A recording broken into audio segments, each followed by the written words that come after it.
Добре, ама само защото ти е рожден ден, ще ти взема лабубо мартеница Сергена. Знаех си! А ти каква мартеница искаш?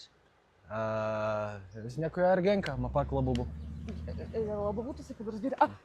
Добро шутро, София! Аз съм Правда Правданова. Аз съм Бабрил Бабрилов и вие сте с шутините на седмицата.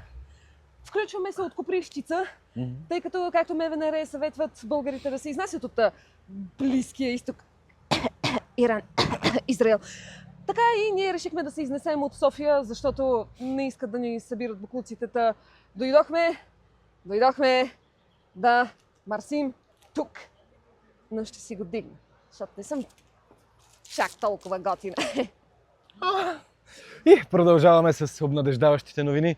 16-годишно момче почина в плувен салон в Бургас, загрявайки за състезание. Опитаха се да го спасят, но безуспешно. 44-годишен ватман почива от инфаркт на работното си място, като човекът е успял да дръпне ръчната спирачка, съответно няма пострадали.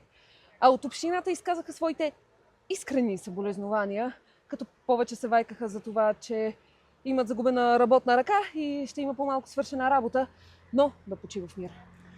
И сега обратно към Монополи играта на Доналд Тръмп, след като беше орязан като кордишон от датчаните, предложи на Куба приятелско поглъщане?